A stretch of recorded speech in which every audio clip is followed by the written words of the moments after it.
I had heard the rumors before taking the job at St. Augustine's Hospital.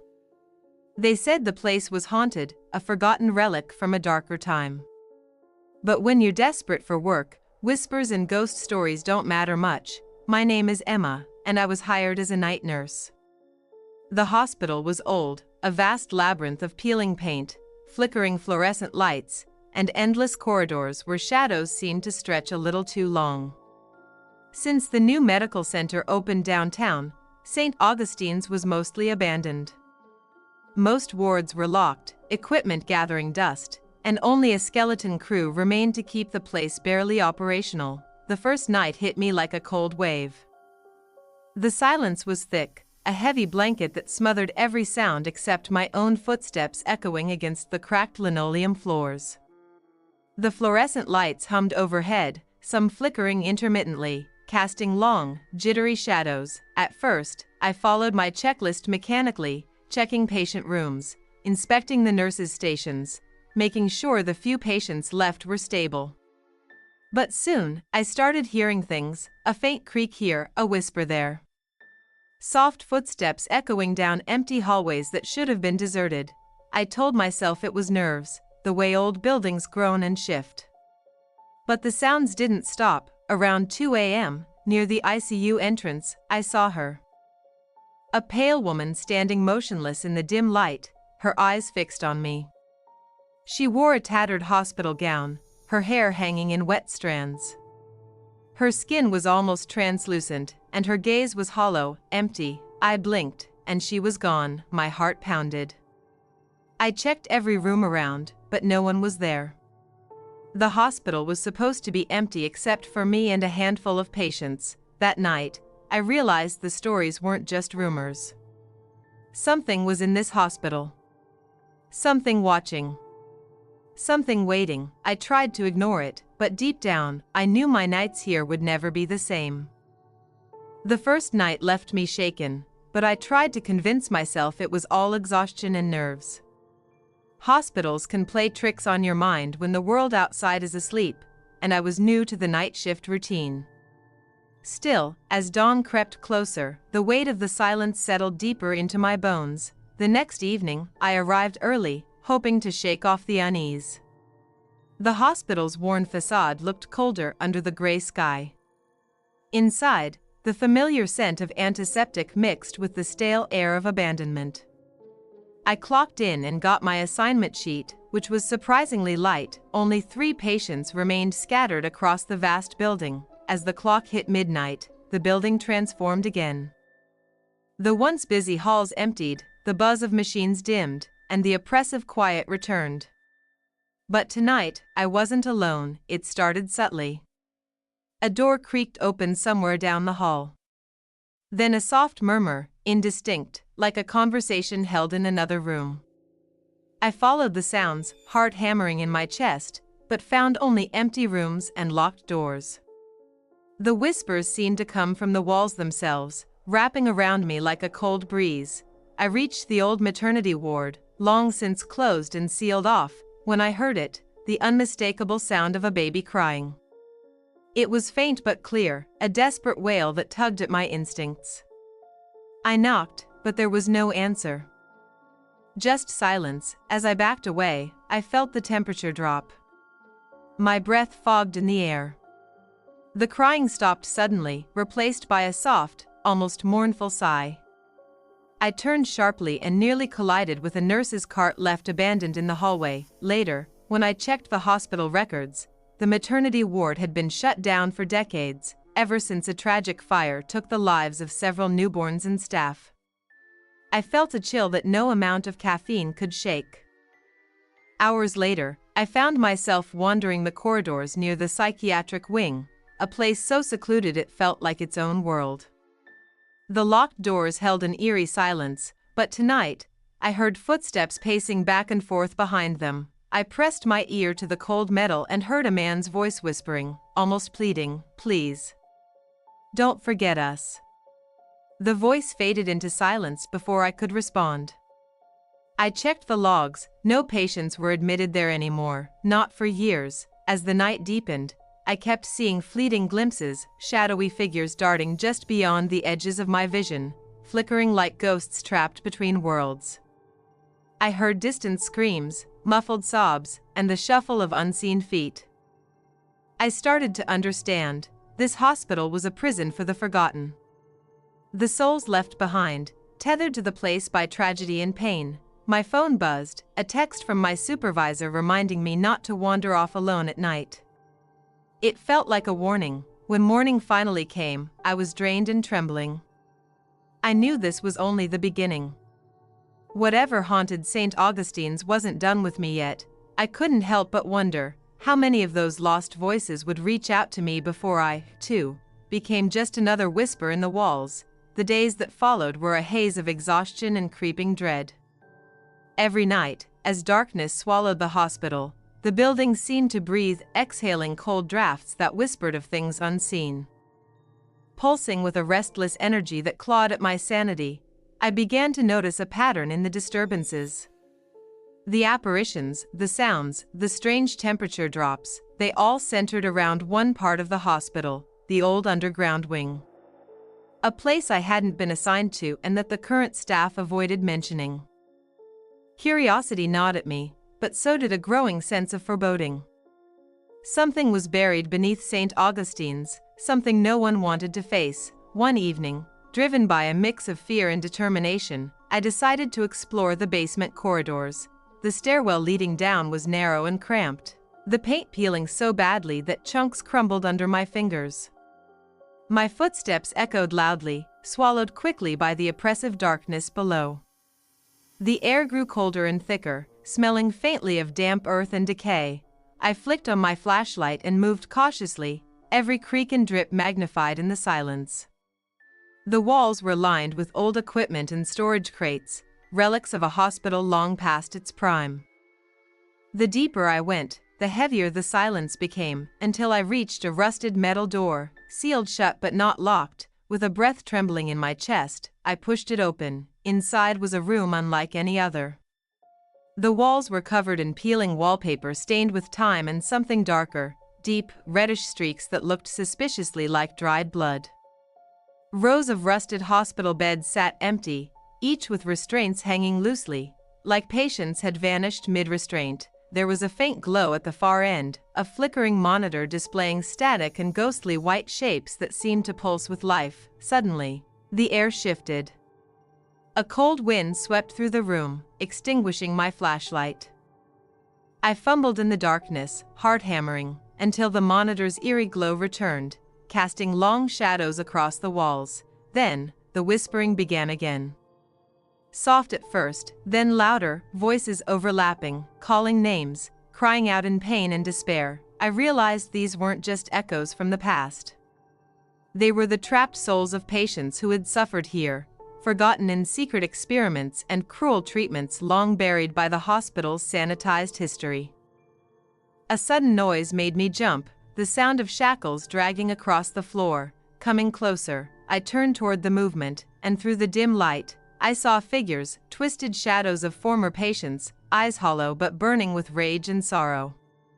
They reached out with ghostly hands, desperate for release or vengeance. I couldn't tell which. Panic surged through me. I stumbled back, nearly falling as I fled up the stairs, the voices chasing me, fading only as I broke the surface into the hospital's relative safety. The next day, I confronted the night supervisor, a man named Harris, about the basement wing. His face went pale, and he told me to drop it, that the hospital's official records glossed over what had happened.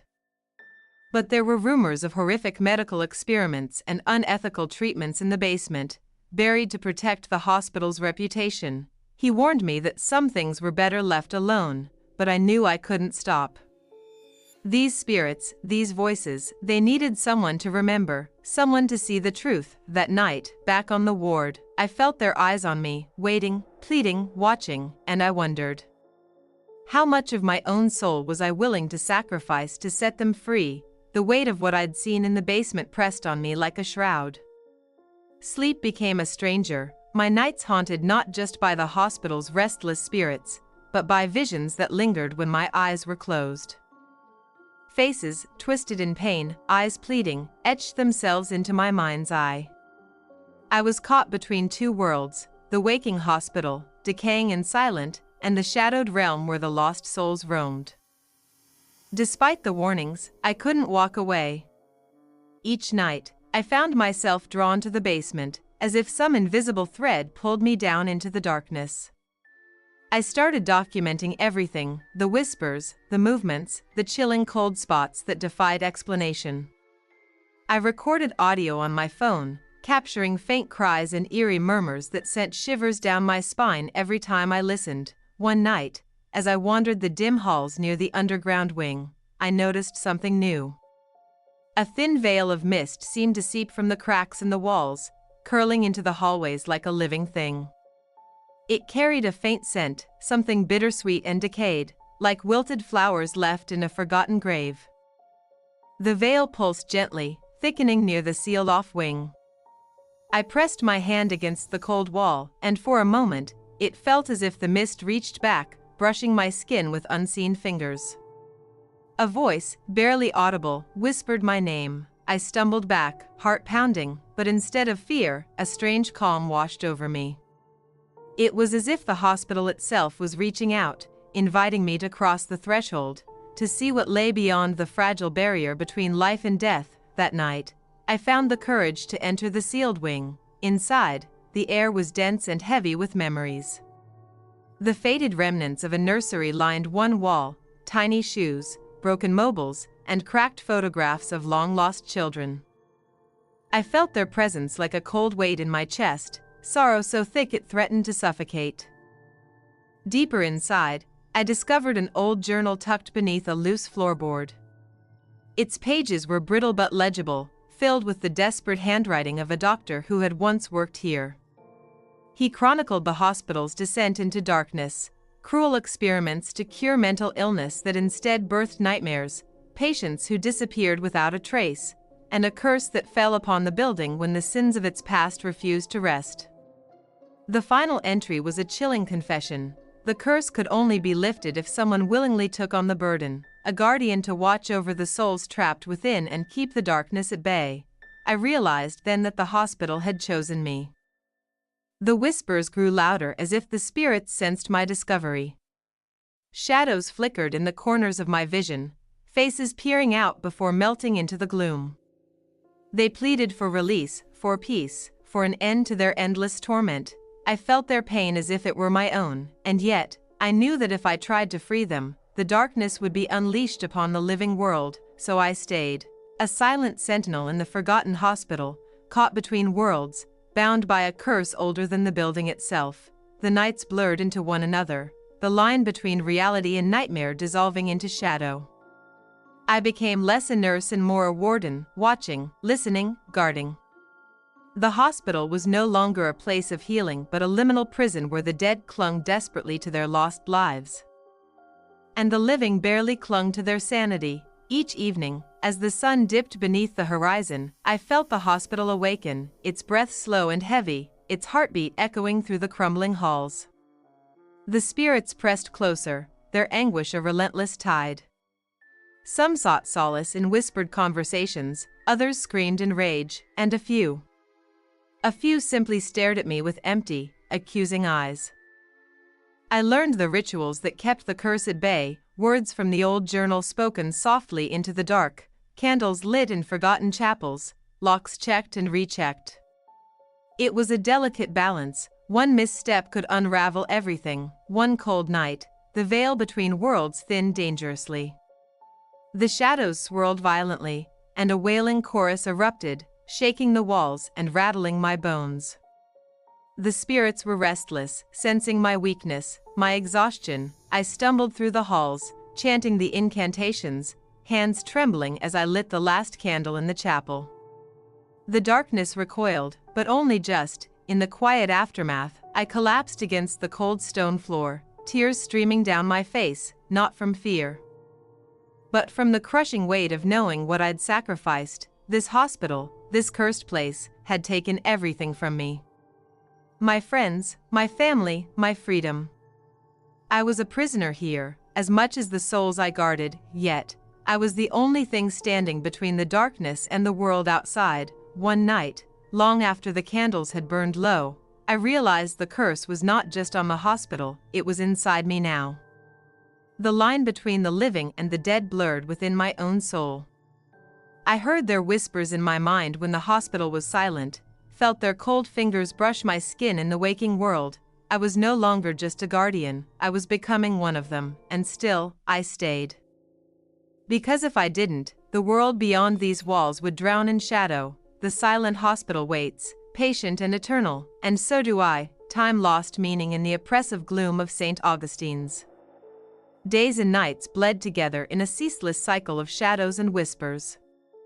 The curse was no longer just a distant specter haunting the hospital's forgotten wings. It had become my constant companion, a dark pulse beating in my chest. The very air I breathed tasted of sorrow and regret, thick with the weight of souls who could not find rest. I had become more than a guardian, I was a conduit between worlds, tethered to the living and the dead, a fragile thread holding back an unraveling nightmare. The journal's words echoed endlessly in my mind, a litany of warnings and desperate hopes. The doctor who penned them had vanished into the abyss of the hospital's underbelly, his fate a grim reminder of what awaited those who dared defy the curse. My body weakened, worn thin by sleepless nights and the relentless burden of vigilance. I often caught glimpses of myself in cracked mirrors, pale, hollow-eyed, shadows clinging to my skin like a second shroud. Sometimes, my reflection would flicker, replaced momentarily by a stranger's face, gaunt, mournful, eyes burning with a fire that was not my own. Those were the moments when I felt the curse seep deeper into my soul, threatening to consume the last vestiges of my humanity. The spirits were restless. They surged through the halls like a tidal wave of despair, their voices a cacophony of pleas, curses, and memories that twisted the air into something suffocating. I learned to navigate their madness, speaking softly, offering words of comfort where I could. But some were beyond reach, wrathful entities born of betrayal and pain, their rage a storm that battered my mind and heart. One evening, as a storm raged outside, lightning casting erratic shadows through the hospital's broken windows, the veil between worlds tore open wider than ever before. The boundary that held the dead captive weakened, and the spirits surged forward, flooding the halls with their cold, clammy presence. Doors slammed, lights flickered, and the building groaned under the weight of unseen forces. I retreated to the chapel, the heart of the hospital's fragile sanctity. Kneeling on the cold stone floor, I lit every candle I could find, their flickering flames a fragile barrier against the encroaching darkness. I recited the incantations from the journal, my voice trembling but resolute. The spirits howled in protest, their screams vibrating through the walls, yet the light held. For a moment, I felt a fragile hope that perhaps the curse could be contained, that maybe I could still protect the living from the horrors beneath. But as dawn's pale light seeped through the cracks, I knew the truth. The curse was not a battle I could win. It was an eternal sentence. The hospital was a prison. And I was its warden, condemned to watch over the restless dead until the end of my days. I often wonder, in the quiet moments when the spirits pause their lament, if anyone outside remembers St. Augustine's, or if it has been erased from maps, forgotten like the souls trapped within. And I wonder what will become of me when the curse finally claims me entirely. Will I join the phantoms in their endless wanderings, or will I remain here, a solitary beacon in the endless night, the last guardian of a forgotten horror? The silence presses in once more, but this time, it is not empty. It hums with the presence of those who never left, the ones I watch over and the ones who watch over me. The silent hospital is alive, and so am I, forever bound, forever watching, forever waiting. The days grew heavier, as if the very walls of St. Augustine's leaned in to suffocate me. Each breath was a labor, each heartbeat echoed the slow march toward something inevitable. I had become a fixture of the hospital, as much a part of its decaying fabric as the rusted beds and cracked tiles.